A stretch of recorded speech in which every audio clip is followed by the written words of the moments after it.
नमस्कार, मैं प्रीति चतुर्वेदी आज आपको त्वरक सिद्धांत एक्सेलरेशन प्रिंसिपल्स के विषय में जानकारी दूंगी। जैसा बच्चों हम जानते हैं कि कीन्स का रोजगार सिद्धांत गुणक के साथ साथ त्वरक सिद्धांत को भी महत्व देता है।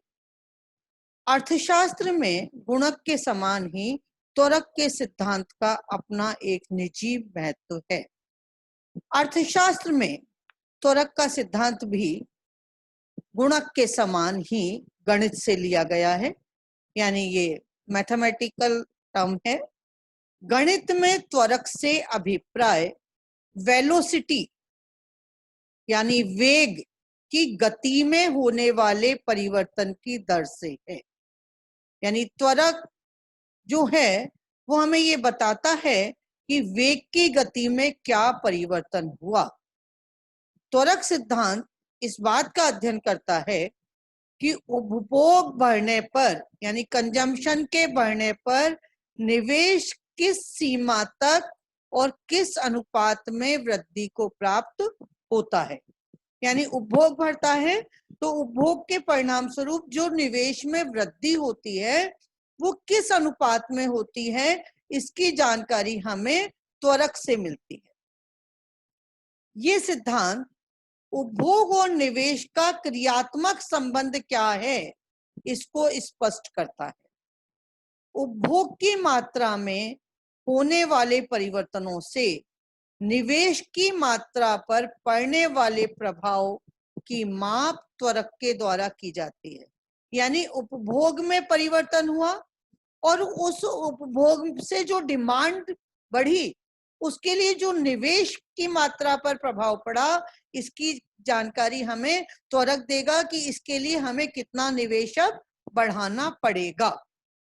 उपभोग के शुद्ध परिवर्तन और निवेश के शुद्ध परिवर्तन का अनुपात त्वरक द्वारा व्यक्त किया जाता है। यानी उपभोग में कितना नेट चेंज आया और उसके परिणाम स्वरूप इन्वेस्टमेंट में कितना नेट चेंज आया, इन दोनों का रेशियो क्या है, इसकी जानकारी हमको त्वरक के सिद्धांत से मिलती है। अतः हम ये कह सकते हैं कि त्वरक सिद्धांत प्रेरित निवेश का सिद्धांत है। इसे एक उदाहरण के द्वारा समझ सकते हैं।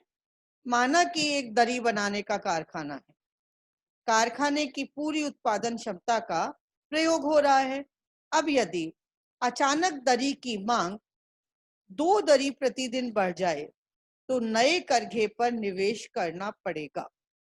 यदि एक दरी की कीमत 10 रुपए है तो 2 दरी की कीमत 20 रुपए होगी। यदि एक करघे की कीमत 100 रुपए है तथा करघा 2 दरी प्रतिदिन बुन सकता है तो इसका अभिप्राय ये हुआ कि 20 रुपए का उत्पादन बढ़ाने के लिए 100 रुपए के निवेश की आवश्यकता पड़ेगी। अर्थात निवेश उत्पादन अनुपात 100:20 अर्थात 5:1 का होगा। इसका सीधा अर्थ ये हुआ कि 1 रुपए का उत्पादन बढ़ाने के लिए 5 रुपए की पूंजी के इन्वेस्टमेंट की आवश्यकता पड़ेगी और इस अनुपात को त्वरक या पूंजी उत्पाद अनुपात यानी कैपिटल आउटपुट रेशियो के नाम से जाना जाता है। तो इस प्रकार से त्वरक पूंजी में होने वाले परिवर्तन जिसको डेल्टा के द्वारा बताया जाता है, के यानी कैपिटल और डेल्टा का मतलब चेंजेस, तो पूंजी में होने वाले परिवर्तन और आय में होने वाले परिवर्तन यानी डेल्टा वाई का अनुपात है। हम अर्थशास्त्र में त्वरक के सिद्धांत का जो प्रतिपादन किया वो अमेरिकी अर्थशास्त्री जेएम क्लार्क ने 1917 में किया। अर्थात त्वरक का सिद्धांत कीन्स के सिद्धांत से पहले का सिद्धांत। त्वरक के सिद्धांत का वास्तविक प्रचार हेरोड के विकास का सिद्धांत तथा हिग्स के व्यापार के सिद्धांत के बाद में हुआ। यानी ये जो सिद्धांत है ये कीन्स के सिद्धांत से पहले आ चुका था, इसलिए कीन्स ने रोजगार सिद्धांत को अपने इसमें शामिल किया था, या रोजगार सिद्धांत का जो आधार है उन्होंने गुणक और त्वरक को बनाया था। प्रोफेसर सैमुअलसन ने त्वरक तथा गुणक की अंतरक्रिया के सिद्धांत को विकसित किया। वास्तव में त्वरक का सिद्धांत वो सिद्धांत है जो आय में होने वाले परिवर्तनों के फलस्वरूप शुद्ध निवेश या पूंजी में होने वाले परिवर्तन की व्याख्या करता है।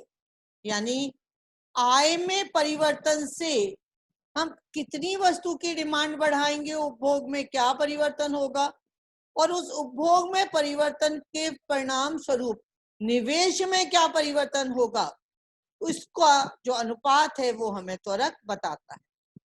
समीकरण के रूप में हम इसको इस तरीके से व्यक्त कर सकते हैं, W = delta K upon delta Y। यहाँ पर W का मतलब त्वरक है, डेल्टा K का मतलब पूंजी में परिवर्तन, और डेल्टा Y का मतलब आय में परिवर्तन है। यानी त्वरक पूंजी और आय में परिवर्तन के अनुपात को व्यक्त करता है। वास्तव में त्वरक सिद्धांत प्रेरित निवेश का सिद्धांत है। प्रोफेसर कुरिहारा ने कहा भी है कि त्वरक गुणांक प्रेरित निवेश और उपभोग व्यय में प्रारंभिक परिवर्तन के बीच का अनुपात है। तो बच्चों, आज हमने त्वरक या एक्सेलरेशन की प्रिंसिपल्स का बेसिक देखा कि मूल रूप में ये क्या है। अब हम अपने दूसरे लेक्चर में ये देखेंगे कि त्वरक का सिद्धांत किस तरीके से काम करता है, त्वरक का जो मूल्य है वो किन चीजों पर निर्भर करता है। इसकी जानकारी हम अपने अगले लेक्चर में देंगे। धन्यवाद।